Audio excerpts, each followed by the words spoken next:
I stood in front of the Shah of Iran, the presidents of Indonesia, Ecuador, Panama, members of the Royal House of Saudi Arabia, and I've said something like, in this hand, I have millions of dollars for you and your friends if you play our game.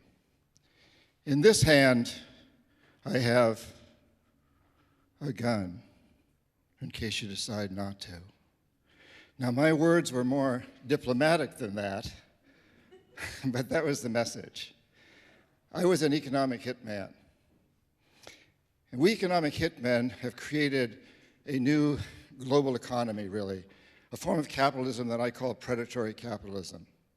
It isn't working. We all know this. The oceans are rising. The glaciers are melting. Less than 5% of us live here in the United States, and we consume almost 30% of the world's resources, while half the world is on the verge of starvation, or actually starving. That's not a model. China can't do it. India can't do it. They're trying, but they can't do it. We have to change. We have to have a revolution. We must change the system. I'll get into that in a minute, but first, how did I become an economic hitman? While I was still in business school, I was interviewed by the National Security Agency, the NSA. They put me through a series of extensive psychological tests, including on a lie detector. It's a long story, but to make a long story short, I ended up going in the Peace Corps and being sent deep into the Amazon rainforest. Now, I'd grown up the son of a teacher in a boys' prep school for very wealthy boys in rural New Hampshire. I grew up with lots of snow and cold, kind of like here in the winter, you know? And suddenly I find myself living in a thatched roof hut in the steamy jungle. You think I adjusted easily to that? After the Peace Corps, I then took a job. I was given a job as an economist at an international consulting firm in Boston with close ties to the NSA and the CIA. I was trained by a woman named Claudine Martin, whose job it was to train me to be an economic hitman. Now, Claudine had seen my NSA files. She knew that I wanted three things that I thought all my prep school buddies, the rich kids, had had: money, power, and sex. Claudine was really good at her job. And she promised me the first two: money and power. And she taught me quite a bit about the third. And then she told me what my job would entail. I would go to countries with resources our corporations covet, like oil. I'd arrange a huge loan to those countries from the World Bank or its sister organizations, but the money wouldn't actually go to the country. It would go to our corporations, Bechtel, Halliburton, Brown and Root, familiar names, to build big infrastructure projects in those countries and incidentally make huge profits in the process. They'd build power plants and industrial parks, things that would benefit a few wealthy families in the country, the ones that own the industries. But the majority of the people would suffer. They would be left holding a huge debt they couldn't repay. So we'd go back and say, since you can't pay your debt, sell your resource, oil or whatever, real cheap to our corporations. Privatize. Sell your utilities, your schools, your jails, everything like that to our corporations.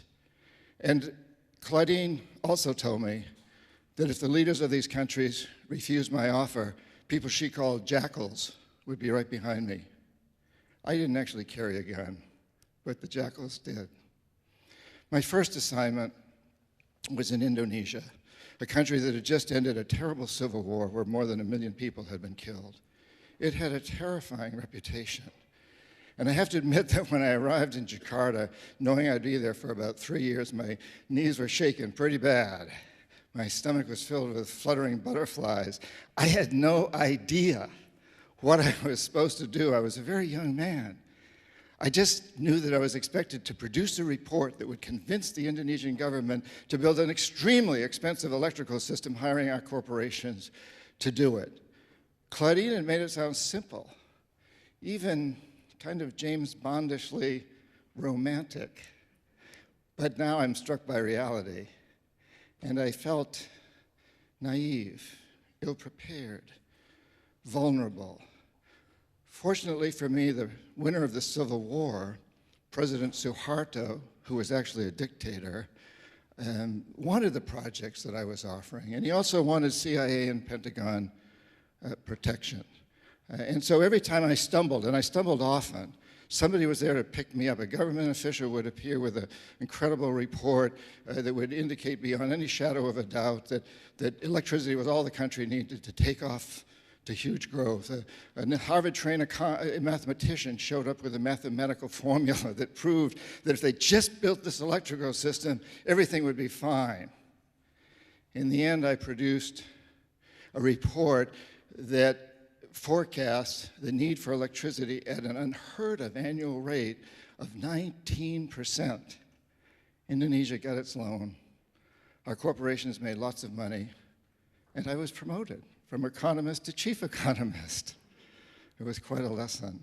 At that time, the Cold War was just really, really revving up, and Washington believed that Cuba was about to spread communism throughout the hemisphere. The CIA developed a program called Operation Condor to support right-wing dictatorships in Brazil, Argentina, Chile, throughout the continent.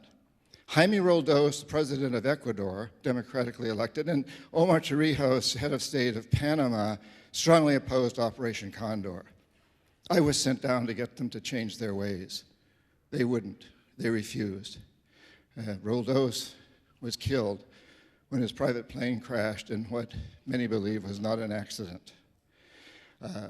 Torrijos said, if CIA killed my friend Jaime, I'll probably be next. In less than 3 months, he died when his private plane crashed under very similar circumstances. You're going to hear after me, after the break, from a Marine Corps general who was in Panama at the time, and he agrees with me that these were probably, at least Torrijos was probably assassination. We don't really know who caused it. And I want to say that I'm not a conspiracy theorist.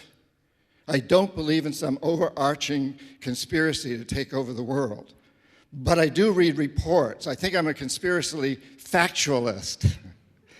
You know, I read just recently declassified information, the CIA's own website, where they admit that the US government was deeply involved in the overthrow or assassination of Prime Minister Mossadegh of Iran, President Allende of Chile, Arbenz of Guatemala, Diem of Vietnam, Lumumba of the Congo. And speaking of Allende of Chile, he was replaced by the terribly brutal dictator General Pinochet, who was a great defender of Operation Condor and also oversaw the murder of tens of thousands of his people, and was praised by Secretary of State Henry Kissinger as a great defender of capitalism. I believe in national security, and I don't believe that US security is served. I believe it's jeopardized when our agencies overthrow or assassinate the leaders of other countries because they don't follow our policies. I'm a capitalist. I think that capitalism has given us incredible technology, art, science, medicine. And I think it holds out the hope for the future. But there's this new form of capitalism that I call predatory capitalism that's the enemy of true capitalism. Let me explain. When I was in business school, I was taught that a good CEO makes a decent rate of return for his company and also makes sure his company is a good citizen. He pays his workers a fair wage, gives them health insurance and retirement pensions, pays taxes, imagine that, and supports local school and recreational facilities and so on and so forth. And in essence, he makes sure that his company serves the public interest. That all changed in 1976 when Milton Friedman won the Nobel Prize in economics and stated, amongst many other things, the only responsibility of business is to maximize profits, regardless of the social and environmental costs. It changed everything. And it has created this global fiasco, what I believe we're headed toward this disaster, where we're in it a lot now with the climate change, with all the things that we all know is happening, and we must change that. And we can change that. How? I think the American Revolution actually offers an interesting example. Back in 1773, most everybody in the United States believed that the British were invincible. But George Washington stepped forward, and he remembered 20 years earlier during the French and Indian War, he had witnessed at the Battle of the Monongahela the defeat of a huge, powerful British army by a handful of Indians. And Washington said, they're not invincible. All we got to do is hide behind trees. Change the rules. So I think that's where we're at today. Change the rules. I like the rules I learned in business school, that a good corporation, a good CEO should make sure that his corporation serves the public interest, is a good citizen. I like the idea that you and I should invest in corporations that instead of essentially destroying the resources upon which our economy is based, instead of doing that, they clean up pollution, regenerate destroyed environments, develop new technologies for more efficient energy, transportation, communications, and just about everything else. In essence, let's get our corporations to create an economic system that is itself a renewable resource. Are you ready to do that? Yes, I think we're all ready. We can create this renewable resource so our corporations today really run the world. They control most of the politics in this country and just about everywhere else. But it's important to remember that they need us. We work for them, we manage them, many of you own them, you run them. They depend on us to buy their goods and services, to invest in them, to work for them, to support them through our tax dollars. We have the power. You have the power. Earlier, we heard this incredible music about our passion and our power. Let's put our passion to work. This brings us to you. What is it you can do, each and every one of you? What can we all do? Well, I think perhaps the most important thing to start off by saying is that we are living at a time in history when the individual, you, has more power than ever before. I travel a great deal around the world, speaking at events like this and many others.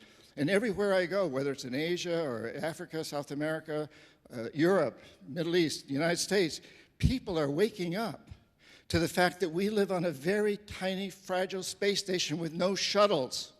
And it's headed for disaster, and we got to turn it around. We can do it. So in my latest book, which is for sale out here, The New Confessions of an Economic Hitman, I have a whole section devoted to what you can do, lists and ideas. But I want to just mention 3 of them here today, kind of in summary. So remembering that we have this power today, especially with the internet. Number 1, search out and spread, shine a light on the story behind the story. I think my life as an economic hitman highlights the fact that there's almost always a story behind the story. And recently, revelations such as WikiLeaks and Edward Snowden papers and the Panama Papers and reporting by amazing bloggers and others, the Pulitzer Prize-winning ProPublica, Common Dreams, many, many organizations out there are shining a light on the fact that we have corrupt politicians. We have tax-evading billionaires. You know, democracy depends upon transparency. It depends on understanding the story behind the story. It demands that you and I look for the story. It demands that we question our leaders and our government policies. That's the patriotic thing to do. So number 1, look for, spread the story behind the story. Number 2, use local, individual, and community power, your power, to change politics, to change the governmental system, to change the laws. We, the people, must do it. We can't wait for a president to do it, whoever the next president is. We have to do it, and that's our job in a democracy, to do that. Recently, the small state of Vermont, with less than 0.2% of the US population, a tiny group of people in that small state, got laws passed that forced corporations to label GMOs.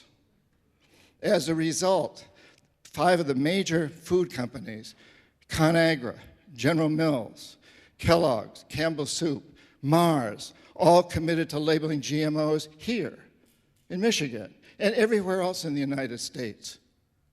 And I just recently heard Hugh Grant, not the actor, but the CEO of Monsanto, on the radio saying that that's impacting him hugely. Monsanto's going to have to reevaluate its attitude to GMOs because of what happened in the state of Vermont. We, the people, have forced the corporations to end apartheid in South Africa, to clean up polluted rivers, pass laws to make that happen, to open their doors wider to women and minorities. We have the power, the movement to amend now, to get big money out of politics. That's very important. So, number 2, join an organization or start one that impacts local laws, national laws, global laws. Do it. Get involved, please. This is something important that we all can do. And number 3, help a corporation understand that it must serve a public interest. Corporations listen to you. CEOs, I know lots of CEOs of very powerful corporations. They know if they're getting flooded by emails, tweets, or Facebook, whatever. They know, and they have to respond. So I suggest to you, pick a corporation, any corporation that appeals to you. Send them an email. Don't make them the enemy. Say, I love you, I love your product, but I'm not going to buy it anymore until you stop polluting, or clean up pollution, or pay your workers a fair wage, or whatever your issue is. Send that email to the corporation and to all your social networking circles, and ask them to send it to all their social networking circles. Get involved. So, shine a light, change the laws, and convince corporations to serve a public interest. And in that way, we're going to turn this economic system that is failing us, one that's exhausted, one that's devastating its own resource base, into a renewable resource. I think you and I live at the most amazing, important time in human history. We are going through a revolution, a consciousness revolution. People are waking up across the planet. Together, we're going to come together, and we're going to create a world that my 8-year-old grandson and every other child of every sentient being on this planet is going to look back at and say, hey, thank God for TEDx in Michigan. Thank God all those people came together and committed to moving forward to creating an economic system that's a renewable resource.